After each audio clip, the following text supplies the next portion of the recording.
हरे कृष्ण कृष्ण कृष्ण हरे हरे, हरे राम राम राम हरे हरे। भगवद् गीताના મૂળ રૂપે અધ્યાય 1 શ્લોક સંખ્યા 17 શ્રી ગુરુ શ્રી ગૌરાંગ અને જગતગુરુ શ્રી પ્રભુપાદની કૃપાથી સમજવાનો પ્રયાસ કરીશું। જગતગુરુ શ્રી પ્રભુપાદ કી જય।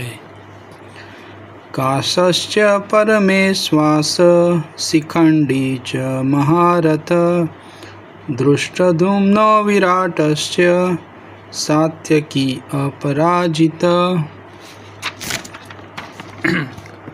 तो आ ત્રણેય શ્લોકનું ભાષાંતર આપણે ગઈકાલે જોયું। તો ગઈકાલે આપણે જે ત્રણ નામ જોયા હતા, રાજા યુધિષ્ઠિર, નકુલ અને સહદેવ, અને એમના શંખોના નામ પણ આપણે જોયા હતા।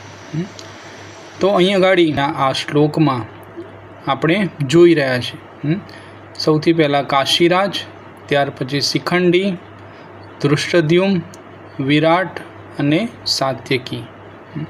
તો અહીંયા એમના શંખોના નામ નથી। તો આમાંથી જે 4 જણ છે એ વીર ગતિને પ્રાપ્ત થવાના છે, જ્યારે સાત્યકી છે એની આગળ લખ્યું છે અપરાજિત, કારણ કે એ ભગવાનના જ એક પાર્ષદ છે, એટલે એ અપરાજિત એટલે કે જીવિત રહેવાના છે।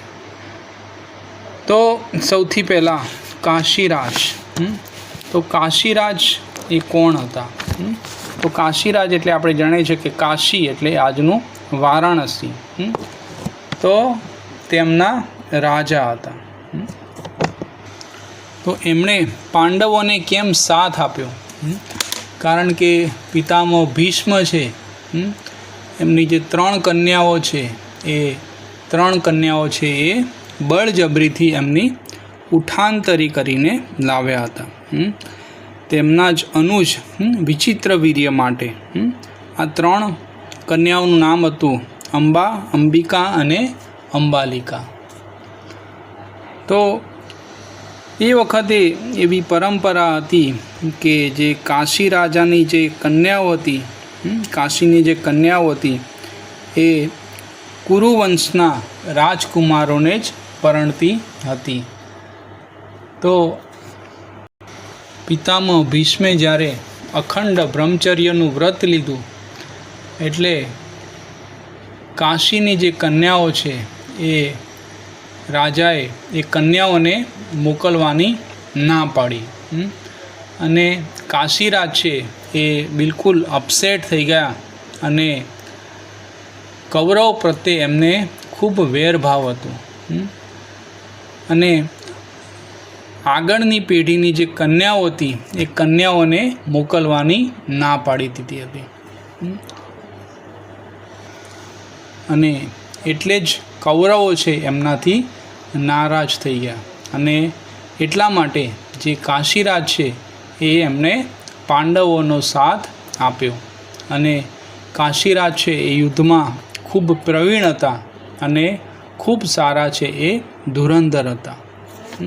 ત્યાર પછી શિખંડી। તો શિખંડી કોણ હતા? તો એ ગયા જન્મમાં અંબા હતા।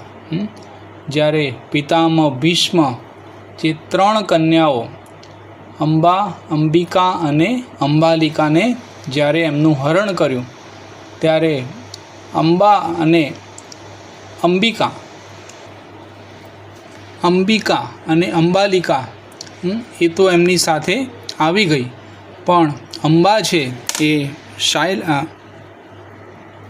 શૈલ રાજાને બહુ પ્રેમ કરતી હતી,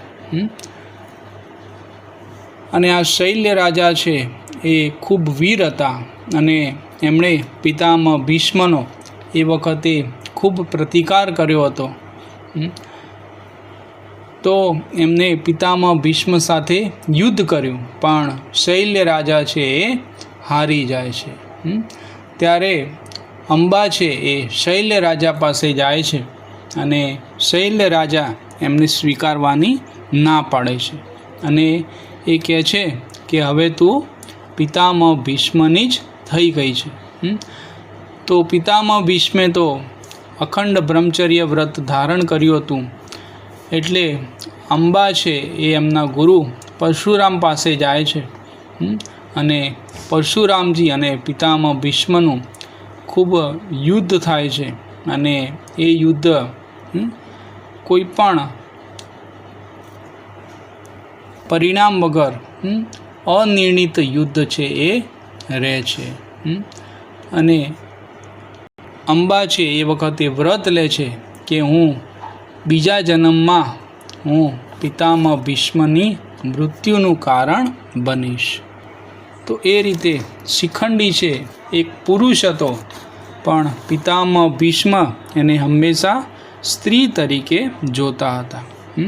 અને એક વખતે ભગવાન કૃષ્ણ જ્યારે પાંડવોને પિતામહ ભીષ્મના મૃત્યુનું કારણ જાણવા માટે પિતામહ ભીષ્મ પાસે જ્યારે મોકલે છે, ત્યારે પિતામહ જાણે એ જ વાતની રાહ જોતા હોય એમ કહે છે કે મારું મૃત્યુ છે એ માત્ર અર્જુનના બાણથી જ થશે, પણ અર્જુન જ્યારે સામે આવશે ત્યારે હું એક ક્ષત્રિયની માફક મારે યુદ્ધ તો કરવું જ પડશે.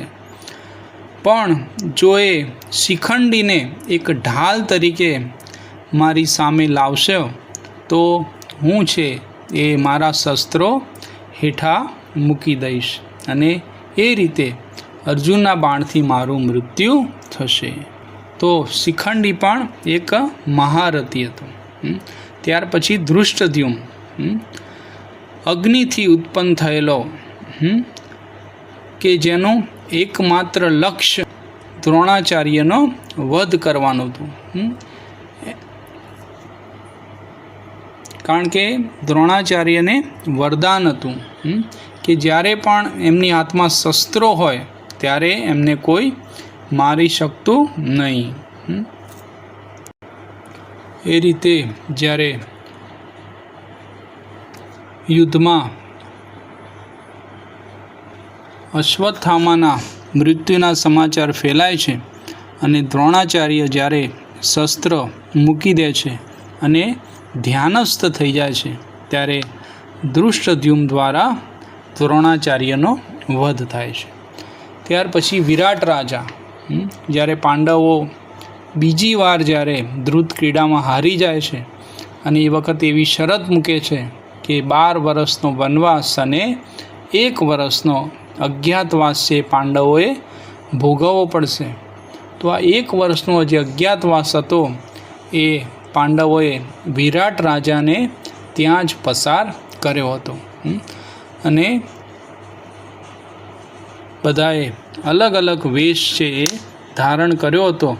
અને એ વખતે વિરાટ રાજાએ 2 યુદ્ધ કર્યા હતા અને પાંડવોએ ખૂબ એમનો સહયોગ છે એમાં આપ્યો હતો અને એટલા માટે આજે વિરાટ રાજા છે પાંડવોના પક્ષે રહ્યા હતા. અને આગળ જોયું તેમ સાત્યકી એ તો આ યુદ્ધમાં અપરાજિત જ રહેવાના હતા, કારણ કે એ ભગવાનના પાર્ષદ હતા અને અર્જુન છે એમના ગુરુ હતા. એ જે શસ્ત્ર વિદ્યા છે એ બધી વિદ્યાઓ છે એ અર્જુન પાસેથી શીખ્યા હતા. તો એ રીતે આ શ્લોકમાં આપણે બીજા પણ 5 નામો આપણે જોયા. એમાંથી માત્ર સાત્યકી છે એ જ એમનું જ મૃત્યુ અથવા તો એ જ જીવિત છે એ રહી શકવાના હતા. હરે કૃષ્ણ.